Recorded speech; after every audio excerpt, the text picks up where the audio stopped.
Happy Thursday, everyone, and good afternoon. Just coming on for a little post today, and what I'm talking about today is ballots. Make sure that you are tracking your ballot. On my page currently, I have two ways where you can track your ballot. You can actually do it at the Secretary of State page to track your ballot, or you can go to ballottracks.net and track your ballot. I am very thankful that I tracked my ballot because my ballot never did come. And I was able to prepare and go early to vote instead of sitting here and waiting for my ballot to come. So please track your ballot to make sure that it is getting to you, or you're going to have enough time to make different plans if you need to go vote differently. Also, during this time, just make sure that you're conscious about your community issues that are going on. Make sure that you know that those people are going to be able to get in there and work through some of the stuff that you have that are a problem for your community. I know, for instance, with us, one of our situations is having adequate technology.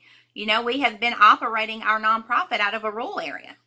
And during the time period with COVID-19, it's been really hard to operate that way because we don't have really adequate technology. And so that is a very big concern for me. And being able to operate in what the vision that God has given me.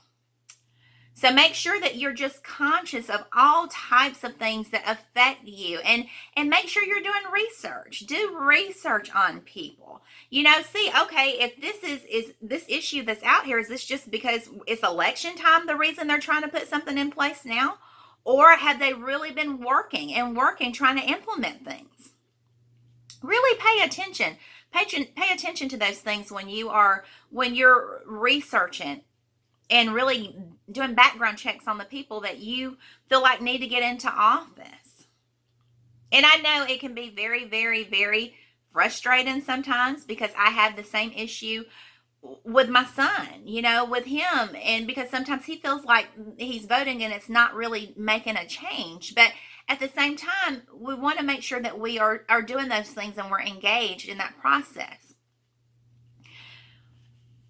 Really, I did not start becoming really, really aware of all of the issues out there until I started our nonprofit. When I was in corporate world, I'll be completely honest with you. When I was in corporate world, I would vote, but I wasn't really concerned about everything that would go on. And I really just didn't have time to really be concerned. Or maybe I shouldn't say that. I did have time to be concerned, but I was more involved in what I was doing in my corporate sector and making my career go well. But when I moved into the nonprofit sector, there were so many issues that you become aware of, and you also start to sit at tables that you're like, okay, something is wrong here. If we have resources up here and those resources are not getting to us, why not? So just make sure that you are aware of what is going on when you are in the season of voting, and make sure that you're aware of what's going on with your ballots. So that is just my little tidbit today. I hope that you have a great Thursday.